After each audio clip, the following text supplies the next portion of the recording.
Imagine isso, uma mulher de mãos calejadas, com o uniforme puído colado à pele suada, varrendo o saguão de um prédio reluzente onde os ricos pisam em tapetes persas sem nunca olhar para baixo. Ela para por um instante, o cabo da vassoura tremendo em suas mãos, e murmura para si mesma, como se o eco das paredes de mármore pudesse ouvi-la. Um dia, Senhor, um dia eles vão ver que o valor de uma alma não se mede em notas de 100.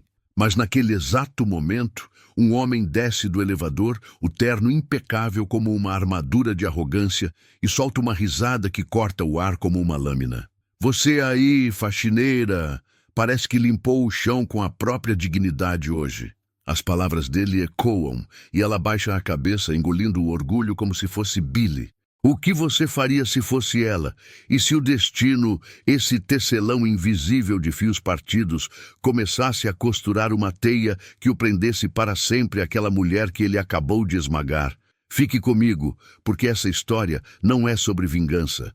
É sobre o peso de uma palavra maldita, e como o arrependimento pode ser o maior milagre de todos. Seu nome era Maria. E aos 52 anos, ela carregava o mundo nas costas como se fosse uma trouxa de trapos sujos, cada passo ecoando o rangido de juntas cansadas que imploravam por descanso, mas que ela negava com a teimosia de quem sabe que parar significa afundar. Não era sempre assim, não.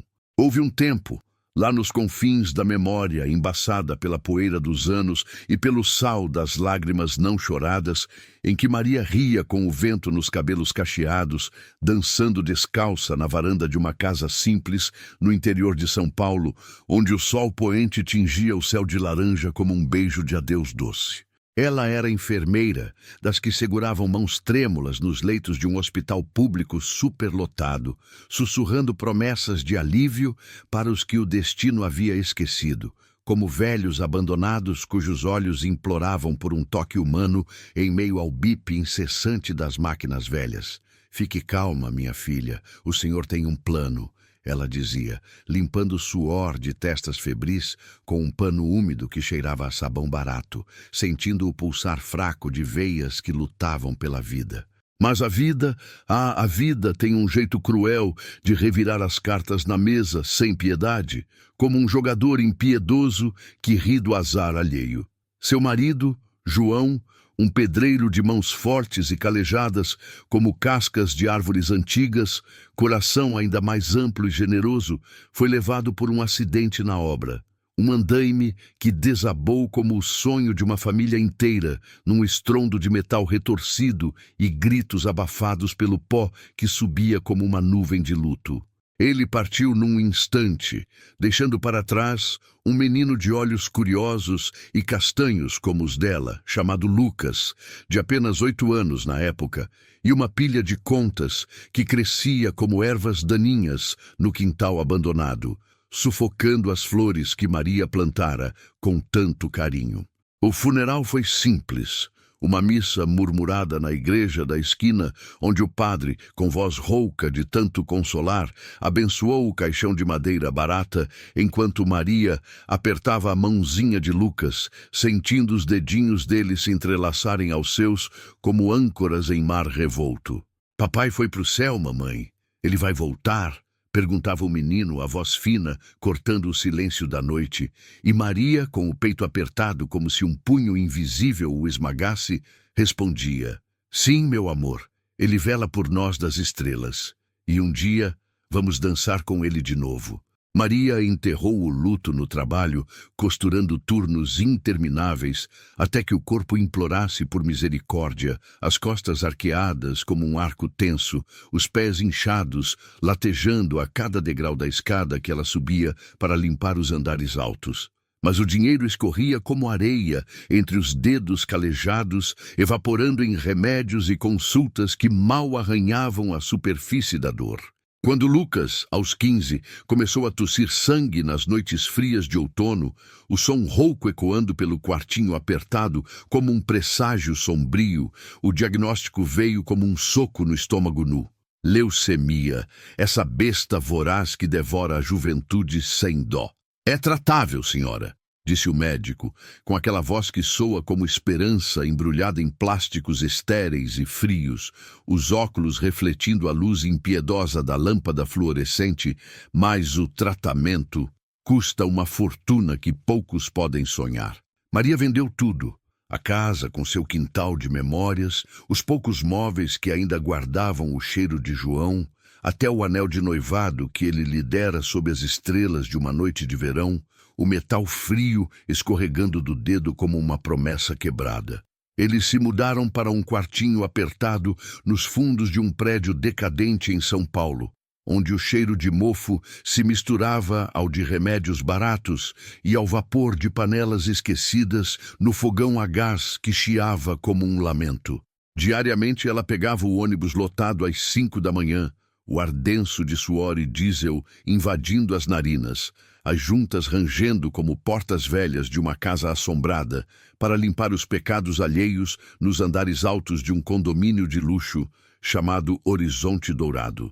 Ali, entre cristais de chandelier que tilintavam como risadas distantes e pisos que brilhavam como espelhos acusadores, Maria era invisível.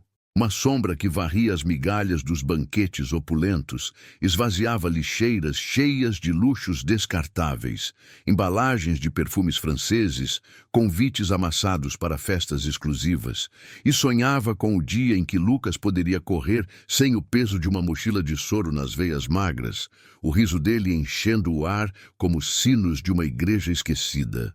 Mamãe, quando eu crescer, vou te dar um castelo de verdade, com torres altas e um jardim cheio de flores que nunca murcham, ele dizia, com a voz fraca, mas os olhos faiscando como estrelas teimosas em céu nublado, deitado no colchão fino que rangia sob seu peso leve. E Maria sorria, beijando sua testa febril e úmida, murmurando com a voz embargada pela emoção que ameaçava transbordar: meu amor, você já é meu castelo inteiro, as muralhas que me protegem do mundo. Eduardo Almeida era o rei incontestável daquele horizonte dourado. Um trono erguido sobre colunas de aço reluzente e contratos selados com tinta preta. Aos 45 anos, ele havia escalado o império do aço com unhas e dentes afiados, transformando uma fundição familiar com seu cheiro de metal quente e suor de operários em uma multinacional que engolia concorrentes como um tubarão faminto mergulhando em águas turvas, deixando apenas ondas de ruína para trás. Seu apartamento no penthouse era um templo de excessos calculados, paredes de vidro que devoravam a vista da cidade pulsante lá embaixo, como um deus olhando para formigas, sofás de couro italiano que rangiam sob o peso de contratos milionários assinados com canetas de ouro, e uma adega que guardava vinhos mais velhos que suas próprias memórias fragmentadas, garrafas empoeiradas que ele abria sozinho nas noites vazias, o líquido rubro escorrendo pela taça como sangue de feridas antigas. Mas por trás do sorriso polido para as câmeras de imprensa, daqueles flashes que congelavam sua pose de vencedor e dos ternos, sob medida que vestiam sua silhueta esguia como uma armadura de arrogância forjada no fogo da ambição, Eduardo era um homem oco, esculpido pela solidão que rastejava como sombra nos cantos de seus aposentos amplos demais.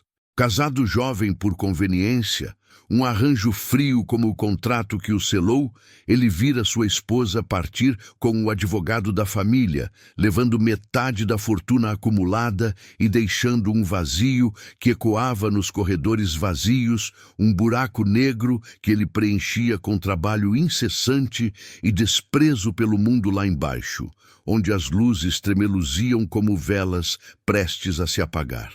Os pobres são preguiçosos por escolha, ele costumava dizer nos jantares com outros executivos, erguendo a taça de cristal como se brindasse a própria superioridade inabalável, o riso gutural ecoando entre pratos de porcelana fina e talheres de prata que tilintavam como moedas caindo. Eles limpam nossos erros porque não têm ambição para mais que varrer o chão que pisamos. É a lei da selva, cavalheiros. Os fortes sobrevivem, os fracos Bem, eles servem. Seus olhos, frios como o aço que fabricava, varriam a mesa, absorvendo os acenos de concordância, mas ignorando o vazio que crescia em seu peito, um sussurro ignorado de que, talvez, a força que ele tanto exaltava fosse apenas uma casca frágil. Foi numa manhã chuvosa de segunda-feira, o céu de São Paulo desabando em cortinas de água cinzenta que batiam contra as janelas como dedos acusadores, que o destino plantou a semente do caos com precisão cirúrgica. Maria, com o uniforme encharcado, grudando na pele como uma segunda camada de humilhação pegajosa, esfregava o saguão central com uma esponja que chiava contra o mármore polido, o cheiro de chuva misturando-se ao de cera de limão, quando Eduardo irrompeu do elevador privativo, atrasado para uma reunião crucial que poderia selar outra aquisição bilionária. Seu sapato italiano, de couro negro lustroso, pisou numa poça traiçoeira que ela não vira, ou que ele mesmo criara com um copo de café derramado na pressa matinal, o líquido escuro se espalhando como uma mancha de culpa. A sujeira se agarrou ao solado, preta e pegajosa como lama de rua, e Eduardo explodiu num vulcão de fúria contida, o rosto avermelhando sob a barba bem aparada. Sua incompetente! Você acha que eu pago condomínio exorbitante para conviver com porcaria assim, como se isso fosse um chiqueiro de favela? Olhe para você, fedendo a suor rançoso e miséria acumulada. Vá embora antes que eu chame a síndica e te jogue na rua como o lixo inútil que é, sem um tostão de indenização. As palavras saíram como chicotadas verbais, ecoando no saguão vazio e amplo, onde apenas o zelador, um homem idoso de olhos baixos e costas curvadas pelo tempo, ouviu o veneno se infiltrar no ar, paralisado, com a vassoura na mão como uma testemunha muda. Maria congelou no lugar, a esponja escorrendo água suja de sua mão trêmula, gotas caindo no chão como lágrimas não permitidas, o coração martelando contra as costelas como um pássaro preso. Seus olhos, castanhos como terra fértil regada por chuvas antigas, se encheram de lágrimas que ela engoliu com força, mordendo o lábio inferior até o gosto metálico de sangue inundar a boca, um lembrete amargo de que a dignidade não sangra em público. "Desculpe, senhor", murmurou ela, a voz um fio de seda rasgada pelo vento, baixa e entrecortada, enquanto se abaixava para limpar a mancha com movimentos frenéticos, os joelhos doendo contra o frio do piso. Eu limpo agora mesmo. Prometo que não acontece de novo." Mas Eduardo já se afastava a passos largos, o celular na orelha, rindo com o sócio do outro lado da linha, a voz ecoando como um eco distante. "Pode imaginar? Essas criaturas acham que o mundo lhes deve algo só por existirem. Patético, absolutamente patético. Enfim, sobre a fusão. Naquela noite, de volta ao quartinho úmido e mal iluminado por uma lâmpada amarelada que piscava como uma estrela moribunda, Maria desabou no colchão fino ao lado de Lucas, que dormia agitado, o peito subindo e descendo em golfadas irregulares, o som rouco de uma respiração que lutava contra o invisível. Ela chorou em silêncio profundo, o travesseiro absorvendo o sal de sua dor acumulada, os soluços abafados para não acordar o filho, enquanto ele murmurava no sono febril, virando-se como se sentisse o peso dela. "Mamãe, não chore. Eu te amo mais que tudo nesse mundo grande." Como ela poderia contar a ele sobre o homem que a fizera se sentir menor que a poeira que varria todos os dias, uma partícula insignificante no tapete da existência alheia? Não. Maria guardou aquilo no peito, como guardava todas as feridas invisíveis, cicatrizes que coçavam nas noites solitárias, e rezou pela manhã seguinte, ajoelhada no chão frio, com as mãos unidas como raízes entrelaçadas, pela força para continuar carregando o fardo, pela luz que um dia romperia as nuvens pesadas. Mas o destino, esse artista caprichoso e impiedoso, já traçava os próximos traços com pinceladas de ironia, tecendo fios que se entrelaçariam em nós inescapáveis. Os dias se arrastaram como correntes enferrujadas, arrastadas por pés exaustos, cada amanhecer trazendo o peso renovado da rotina implacável. E o veneno das palavras de Eduardo se infiltrou na alma de Maria como uma infecção lenta e corrosiva, roendo as bordas de sua resiliência com dentes invisíveis. No trabalho, os olhares dos porteiros se tornaram piedosos e fugidios, sussurros ecoando pelos corredores de mármore como fantasmas de compaixão. Ele a chamou de lixo na frente de todo mundo. Coitada da Maria, carregando o mundo nas costas e ainda apanhando verbal assim. Ela limpava com fúria contida, os joelhos doendo no mármore frio e impiedoso que refletia sua silhueta curvada como um espelho distorcido. O cheiro acre de desinfetante queimando as narinas como um lembrete constante de sua insignificância, enquanto o pano na mão esfregava manchas que pareciam se multiplicar, como se o prédio inteiro conspirasse contra ela. À noite, o quartinho se tornava um santuário frágil, iluminado pelo brilho fraco de uma vela improvisada quando a luz elétrica falhava. E Maria se sentava ao lado da cama de Lucas, passando os dedos pelos cabelos úmidos dele, sentindo o calor febril que subia como uma onda traiçoeira. Lucas piorava a olhos vistos, as tosses se transformando em hemorragias noturnas que pintavam lençóis brancos de vermelho vivo, o som rouco e gorgolejante ecoando pelas paredes finas como um alarme de desespero. "Mamãe, dói tanto aqui dentro", ele sussurrava nos momentos de lucidez, os dedinhos frios e ossudos apertando os dela com uma força surpreendente, os olhos castanhos vidrados de dor e confusão, como poços onde a inocência se afogava devagar. O hospital público, com suas paredes descascadas e pintadas de um verde desbotado, que cheirava a desinfecção barata, filas que serpenteavam como rios de desespero humano, mães exaustas embalando bebês chorosos, idosos curvados sobre muletas rangentes, devolveu o veredicto impiedoso numa tarde de sol fraco, filtrado por janelas embaçadas. "Precisamos de quimioterapia intensiva e um transplante de medula óssea o quanto antes." Mas o doador compatível? Senhora Santos, a lista de espera é de anos, um abismo que engole esperanças. Anos que Lucas não tinha, seu corpo magro se curvando como uma árvore jovem ao vento impiedoso de uma tempestade, as veias salientes sob a pele pálida como mapas de rios secos. Maria vasculhou os bolsos da alma em busca de milagres efêmeros, doações anônimas que surgiam em sonhos, mas evaporavam ao amanhecer, orações que subiam como fumaça ao teto rachado do quartinho onde o mofo desenhava padrões como teias de aranha do destino.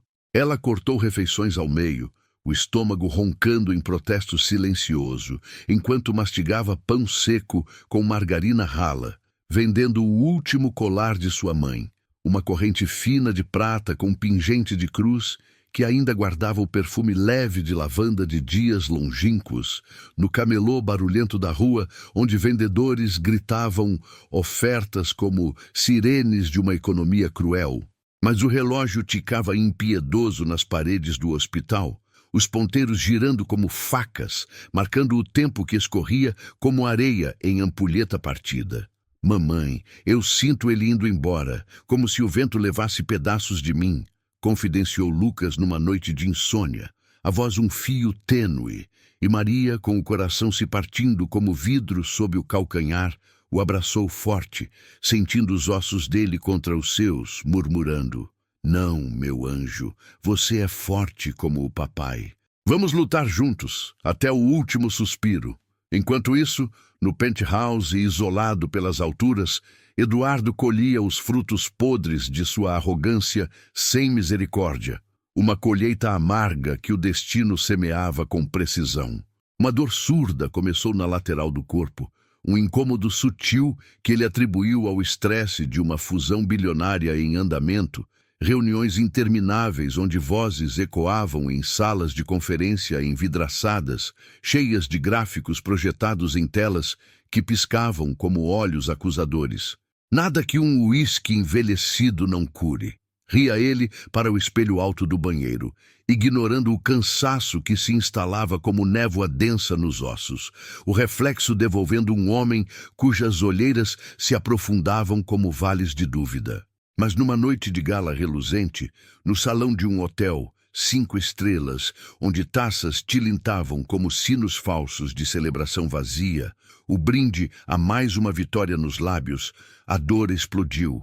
Uma lâmina afiada rasgando o flanco esquerdo, o mundo girando em borrão de luzes e rostos borrados. Ele desabou no banheiro de mármore veinado, o vômito misturando-se ao perfume caro que impregnava o ar. O chão frio contra a bochecha como um tapa da realidade. Acordou num leito estéril de hospital particular. O quarto amplo com vista para a cidade adormecida, mas o cirurgião de olhos frios e jaleco impecável anunciou o veredito com voz clínica. Insuficiência renal aguda, Sr. Almeida. Seus rins estão falhando como engrenagens enferrujadas. Precisamos de um transplante urgente, ou... Bem, o tempo não é nosso aliado, e o dinheiro, por mais que compre o melhor, não fabrica órgãos.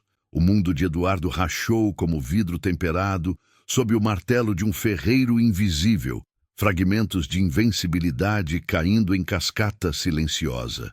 Pela primeira vez em décadas, o dinheiro, pilhas dele, empilhadas como muralhas impenetráveis em contas offshore, não comprava o impossível, não dobrava a biologia cruel.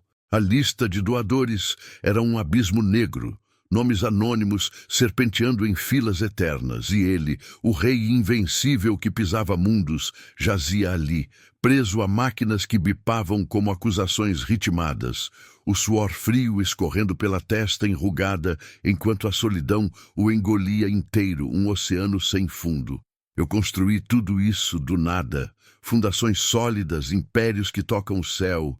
E agora, murmurava ele para o teto branco e impessoal, as mãos que assinavam cheques milionários, agora inertes e tremendo de medo puro, visceral, o peito arfando com o peso de uma vulnerabilidade que ele nunca imaginara carregar.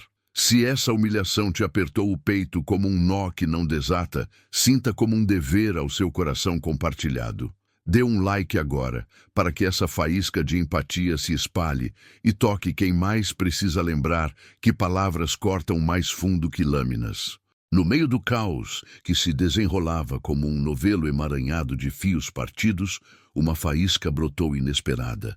Frágil como a chama de uma vela solitária num vendaval impiedoso, mas teimosa o suficiente para resistir, dançando contra as trevas, com uma luz que prometia, ainda que tímida, um amanhecer possível.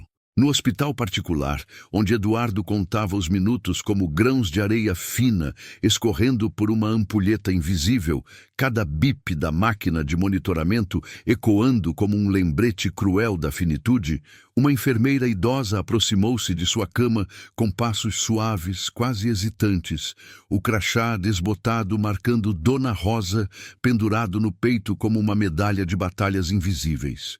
Ela havia trabalhado ombro a ombro com Maria anos atrás, nos dias em que a vida ainda permitia sonhar com turnos menos longos e corações menos partidos, nos corredores ecoantes de um hospital público onde o riso era raro, mas a solidariedade tecia laços indestrutíveis. "Senhor Almeida", disse ela, a voz suave como um bálsamo aplicado em queimadura fresca, sentando-se na beira da cadeira de plástico que rangia levemente, os olhos enrugados carregados de uma sabedoria forjada em noites de plantão. "Há uma mulher aqui no complexo, uma faxineira do seu prédio, do Horizonte Dourado. Ela doou sangue hoje, por insistência nossa para o filho dela que luta contra a mesma sombra que o senhor enfrenta agora. Os testes de rotina, aqueles que fazemos sem alarde, mostram uma compatibilidade rara, quase milagrosa, para o rim que o senhor precisa e, quem sabe, para a medula do menino dela também." Eduardo piscou devagar, a mente enevoada pela névoa da morfina que corria pelas veias como um rio lento, tentando conectar os pontos dispersos como estrelas num céu nublado, o quarto girando levemente em tons de branco estéril. Uma faxineira do meu prédio, como Como isso é possível? Murmurou ele, a voz rouca e fraca, as mãos crispadas nos lençóis engomados que cheiravam a amido fresco. Rosa hesitou por um instante, os dedos entrelaçados no colo como raízes antigas, os olhos baixando para o chão de linóleo brilhante antes de erguerem-se novamente com uma tristeza antiga, tecida de memórias compartilhadas. Sim, senhor. Maria Santos, uma alma de ferro disfarçada de fragilidade. Ela não sabe ainda dos detalhes, dos nomes entrelaçados pelo destino. Mas o destino, às vezes, ele sussurra segredos nos corredores mais inesperados, segredos que mudam tudo, que tecem redenções onde só havia dor. Naquele instante preciso, um fragmento de memória cutucou Eduardo como uma agulha fina. O saguão chuvoso e ecoante, a mulher curvada sobre a poça, as palavras que ele cuspira como veneno destilado, sem filtro ou remorso, ecoando agora em sua mente como um bumerangue de culpa. Seu estômago revirou, não pela dor física que latejava no flanco, mas por algo mais profundo e viscoso, um remorso que começava a brotar como raiz tenra em solo árido e infértil, rachando a crosta de sua indiferença. Enquanto isso, do outro lado da cidade, no corredor abafado e lotado do hospital público, onde o ar cheirava a antisséptico misturado ao suor de esperas intermináveis, Maria recebia a notícia que cairia como um raio em céu sereno. Ela estava sentada numa cadeira plástica dura, as mãos unidas no colo, o uniforme puído ainda marcado pelas manchas do dia, quando o médico se aproximou, o jaleco amarrotado testemunhando horas de batalha. "Senhora Santos", começou ele, a voz baixa para não perturbar o murmúrio ao redor, sentando-se ao lado dela com um suspiro que carregava o peso de diagnósticos diários. "Fizemos testes de rotina no sangue que a senhora doou para Lucas, e há algo extraordinário. Você é compatível com outro paciente aqui no sistema. Um caso particular transferido. Um transplante duplo poderia ser viável. Seu rim para ele. E, em troca, acesso prioritário à medula para o seu menino, pulando filas que demorariam anos.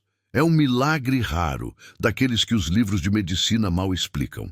Maria recuou instintivamente, o coração martelando como tambor de guerra ancestral no peito. O ar preso nos pulmões, como se o mundo tivesse rarefeito. "Eu? Doar para um estranho, doutor? Meu corpo, ele já é tão fraco, carregado de noites sem sono e dias de peso. E se eu não aguentar? E se isso custar o que resta de mim para Lucas?" Mas ao olhar através da porta envidraçada para o quarto onde o filho jazia, pálido como lençol recém-lavado, os olhos semicerrados implorando como os de um cordeiro perdido em rebanho hostil, algo se acendeu nela, uma chama materna inextinguível. Ela assentiu devagar, a voz um sussurro rouco e determinado, as lágrimas traçando sulcos quentes nas bochechas. "Pelo meu menino, eu daria até o último fôlego, a última gota de sangue, faça o que for preciso." Ela não sabia o nome do homem que receberia seu dom. Não sabia que o destino, com sua pena afiada e invisível, estava prestes a revelar o rosto do carrasco em carne e osso, tecendo uma tapeçaria onde dor e salvação se entrelaçavam em nós, impossíveis de desfazer. A cirurgia foi marcada para uma sexta-feira cinzenta e opressiva, o céu de São Paulo chorando em solidariedade gotas grossas que tamborilavam contra as janelas do hospital como dedos impacientes, anunciando o drama que se desenrolaria sob luzes frias e impiedosas. Maria foi transferida para o hospital particular, num táxi apertado que cheirava a couro novo e desinfetante. Um mundo alienígena de quartos amplos com vista para o horizonte urbano enevoado, onde o silêncio era quebrado apenas pelo zumbido discreto de equipamentos de última geração e pelo tilintar ocasional de bandejas de metal. Ela caminhava pelos corredores imaculados com o jaleco hospitalar folgado em seu corpo magro e marcado pelas veias proeminentes, sentindo-se uma intrusa deslocada entre as flores frescas entregues por visitantes invisíveis e os sofás de couro macio que pareciam zombar de sua aspereza cotidiana. O ar-condicionado sussurrava fresco contra sua pele, um contraste chocante com o calor úmido do quartinho que deixara para trás, e cada passo ecoava como uma intrusão em território alheio, o coração acelerado por uma mistura de medo e determinação feroz. Quando a porta do quarto de Eduardo se abriu com um clique suave, o tempo parou num instante eterno, o ar se tornando denso como mel grosso. Lá estava ele, pálido e envelhecido, sob as cobertas imaculadas que subiam e desciam com respirações superficiais, os olhos fundos como poços de arrependimento escancarados, reconhecendo-a no exato momento em que o olhar se cruzou com o dela, um choque elétrico percorrendo o espaço entre eles. "Você", murmurou ele, a voz falhando como motor engasgado em óleo grosso, erguendo-se ligeiramente contra os travesseiros fofos, o rosto contorcido numa máscara de incredulidade e pavor. Maria congelou na soleira da porta, a ficha de exames escorregando de suas mãos calejadas como folhas mortas caindo de uma árvore outonal, papéis espalhando-se pelo chão linóleo com um farfalhar acusador. "Senhor Almeida, o senhor é o senhor mesmo? O homem do saguão, da chuva." As palavras dela saíram engasgadas, um misto de incredulidade atônita e uma dor antiga reavivada como ferida reaberta ao ar cortante, o peito arfando com golfadas de ar que pareciam insuficientes. O que veio a seguir foi uma confissão crua e despojada, tecida no ar pesado do quarto que cheirava a antisséptico e a algo mais primal, o odor metálico do medo.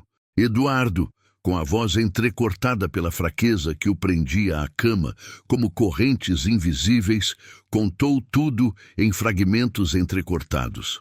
O diagnóstico que o derrubara como um castelo de cartas montado em areia movediça, a solidão que o roía por dentro como traça em tecido fino e caro, as noites em que o penthouse ecoava vazio apesar dos troféus reluzentes nas prateleiras.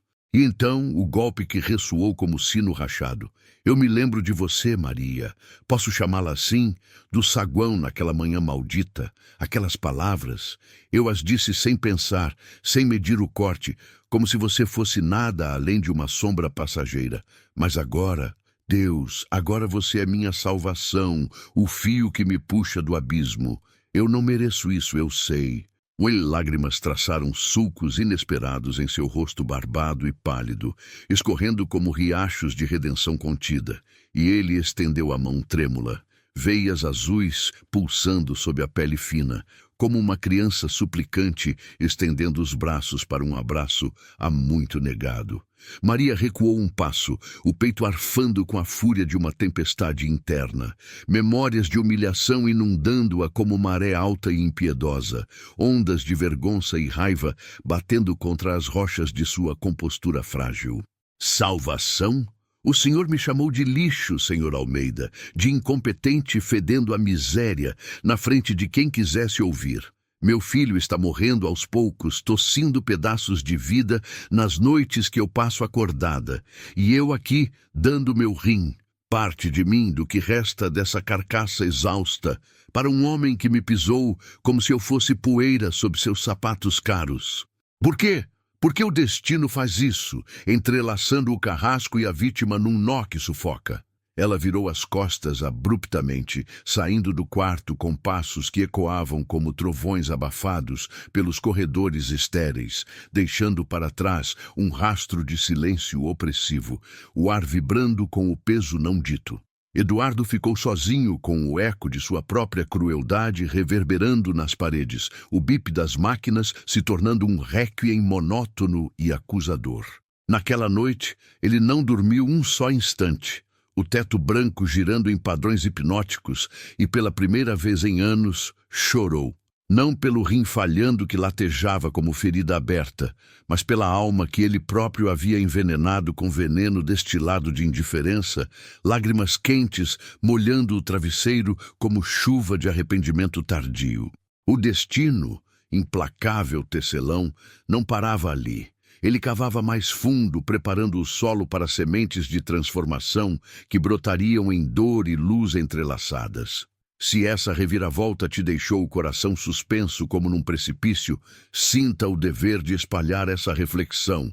Inscreva-se no canal para que jornadas como essa continuem tecendo laços de empatia em almas que vagam solitárias. Mas o destino não para na reviravolta abrupta. Ele aprofunda as camadas, cavando até o âmago das almas com delicadeza cirúrgica, revelando raízes antigas que se entrelaçam em padrões surpreendentes de graça e redenção.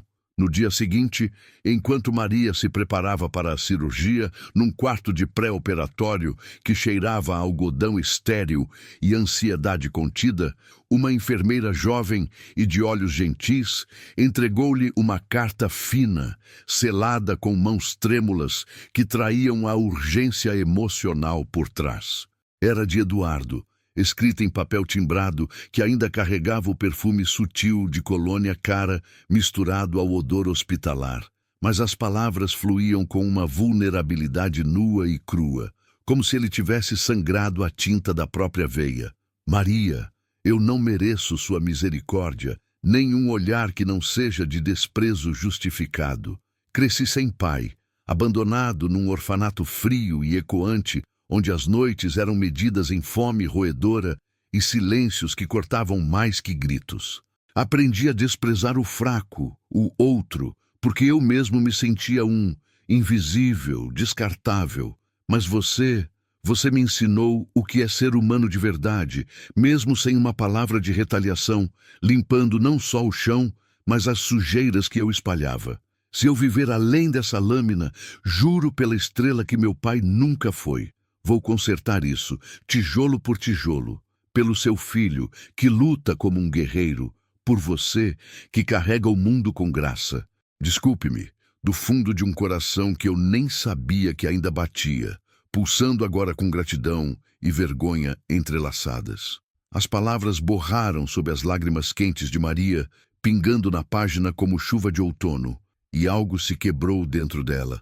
Não a raiva flamejante, mas uma compaixão inesperada e profunda, como chuva revigorante após uma seca que resseca a terra até a alma. Ela pensou em João, seu amor perdido, que sempre dizia nas noites quietas ao redor da mesa simples, com o vapor da sopa subindo como orações. O perdão não é fraqueza, amor. É a ponte que nos leva à liberdade, mesmo quando as tábuas rangem sob o peso. Maria dobrou a carta com cuidado, guardando-a no bolso do jaleco como um talismã, e respirou fundo, o ar entrando nos pulmões como um bálsamo, suavizando as arestas afiadas da dor. A cirurgia aconteceu sob luzes frias e ofuscantes que zumbiam como abelhas distantes, mãos precisas de cirurgiões dançando em coreografia mortal, horas se esticando como elásticos tensos, prestes a romper. O tempo marcado pelo gotejar de um relógio invisível. Quando Maria acordou na sala de recuperação, o corpo pesado como chumbo fundido, o primeiro rosto que viu através da névoa de anestesia foi o de Eduardo, do outro lado do vidro fosco da UTI, com curativos frescos envolvendo o flanco e olhos inchados de uma gratidão que transcendia palavras. Ele assentindo devagar como se compartilhasse um segredo sagrado. Mas a verdadeira revelação veio dias depois, num quarto compartilhado por cortesia do destino, quando os testes pós-operatórios de Lucas revelaram não só a medula compatível que fluía como rio de vida, mas uma conexão mais profunda e assombrosa, tecida nos arquivos poeirentos de um hospital antigo. Eduardo, em sua pesquisa febril pela própria história durante as horas de vigília dolorosa, descobrira um dossiê amarelado. Anos atrás, Maria, ainda enfermeira de plantão, num turno noturno de tormenta, que fustigava as janelas com vento uivante, havia atendido um menino abandonado à porta do pronto-socorro. Um bebê de olhos castanhos profundos como os dela, choramingando fraco sob a chuva, salvo por uma transfusão de sangue que ela doara às pressas, o líquido vital correndo de sua veia para dele num ato de pura humanidade. Aquele bebê fora adotado por uma família rica e distante, crescendo para se tornar o homem de terno impecável que agora lhe devia a vida 2 vezes, em camadas de ironia e milagre. Você me salvou quando eu era nada além de um fardo choroso, confessou ele, ajoelhado ao lado da cama dela, numa tarde de sol filtrado por cortinas leves, a voz embargada por soluços contidos, as mãos grandes e outrora frias, agora quentes de emoção crua. E eu a traí sem saber, pisando na mulher que me deu o primeiro fôlego. Como posso retribuir isso, Maria? Como? Ela tocou seu rosto com mãos ainda calejadas, traçando linhas de um mapa esquecido e marcado pelo tempo, os dedos tremendo levemente. Filho, o destino nos trouxe de volta não por ódio cego, mas por amor disfarçado de prova. Abrace isso e viva como se cada dia fosse uma dívida paga com bondade. Naquele toque, feridas antigas começaram a cicatrizar, o ar do quarto se enchendo de uma paz tênue, como o primeiro raio após a tempestade. Meses se passaram como páginas viradas por um vento gentil e restaurador, levando embora as cinzas da dor e semeando brotos de uma nova estação, onde o horizonte dourado deixava de ser um trono isolado para se tornar um lar tecida de fios humanos. Lucas floresceu como uma flor teimosa após a geada, as bochechas coradas ganhando rubor natural, correndo pelos jardins internos do condomínio com risos que ecoavam como sinos libertos, o vento bagunçando seus cabelos agora cheios de vida, sem o peso das máquinas ou o fantasma da doença pairando como sombra. Ele chutava a bola com as crianças dos andares altos que outrora o ignorariam, e em suas pausas olhava para Maria com olhos que brilhavam de gratidão silenciosa. Mamãe, sinto como se o mundo inteiro coubesse no meu peito agora. Maria não limpava mais os pisos reluzentes com vassouras calejantes.